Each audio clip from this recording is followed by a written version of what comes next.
অবশেষে বেজে উঠেছে পাক ভারত সংঘাতের দামামা। কাশ্মীরের পেহেলগামে ঘটে যাওয়া সন্ত্রাসী হামলাকে কেন্দ্র করে কূটনৈতিক সমাধানের পথ না বেছে ভারতের প্রধানমন্ত্রী নরেন্দ্র মোদী সরাসরি সামরিক আঘাতের সিদ্ধান্ত নেন। এই সিদ্ধান্তের চড়া মাশুল এখনও গুনতে হচ্ছে ভারতকে। বিশ্লেষকদের মতে এই সংঘাতের পরিণতি হতে পারে আরও ভয়াবহ। তৃতীয় বিশ্বযুদ্ধের আশঙ্কাও উড়িয়ে দেওয়া যাচ্ছে না। কিন্তু কিভাবে শুরু হলো এই উত্তেজনা, আর কোন দিকে মোড় নিতে পারে এই যুদ্ধ? ভারত ও পাকিস্তানের সম্পর্ক বরাবরই বৈরিতায় মোড়ানো, যার শিকড় ১৯৪৭ সালের বিভাজন থেকেই। তবে এই উত্তেজনা চরমে পৌঁছে যায় ২২ এপ্রিল পেহেলগামে ঘটে যাওয়া সন্ত্রাসী হামলার পর। ভারত এই হামলার সম্পূর্ণ দায় পাকিস্তানের উপর চাপায়, কিন্তু পাকিস্তানের প্রধানমন্ত্রী শেহবাজ শরীফ সরাসরি অস্বীকার করেন পাকিস্তানের কোনো সংশ্লিষ্টতা থাকার কথা।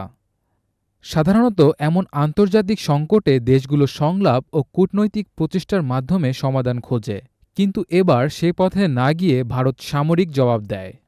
এরপরই অপারেশন সিন্দুর নামে অভিযান শুরু করে ভারত, যার আওতায় ৬ মে পাকিস্তান নিয়ন্ত্রিত কাশ্মীর এবং পাকিস্তানের অভ্যন্তরে কয়েকটি লক্ষ্যবস্তুতে বিমান ও ক্ষেপণাস্ত্র হামলা চালানো হয়।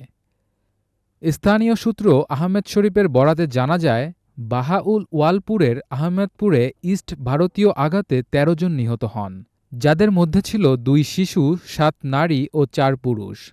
মুজাফফরাবাদে বেলাল মসজিদে হামলায় আরও ৩ জন প্রাণ হারান। ভারতের এই হামলার জবাবে পাকিস্তানও পাল্টা আক্রমণ চালায়। তারা দাবি করেছে ভারতের ৫টি যুদ্ধবিমান এবং একটি ড্রোন ভূপাতিত করা হয়েছে।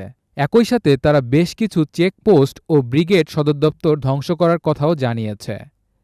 ভারত নিজেও স্বীকার করেছে তাদের ৩টি রাফালে যুদ্ধবিমান ধ্বংস হয়েছে এই সংঘাতে।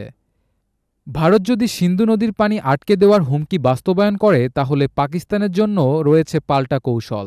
বিশেষ করে ভারতের দুর্বল দিক হচ্ছে ব্রহ্মপুত্র নদ, যার উৎপত্তিস্থল এবং প্রবাহ চীনের নিয়ন্ত্রণাধীন। বিশ্লেষকরা বলছেন, পরিস্থিতি আরও খারাপ হলে চীন পাকিস্তানের পাশে দাঁড়াতে পারে, হয়তো ব্রহ্মপুত্রের প্রবাহ নিয়ন্ত্রণ করে, অথবা সরাসরি সামরিকভাবে জড়িয়েও পড়তে পারে।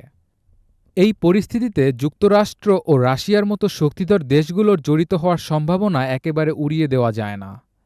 বিশেষজ্ঞদের মতে, যদি এই উত্তপ্ত পরিস্থিতির দ্রুত কূটনৈতিক সমাধান না আসে, তাহলে এই সংঘাত বিশ্বব্যাপী যুদ্ধের রূপ নিতে পারে, যার পরিণতি হবে ভয়াবহ।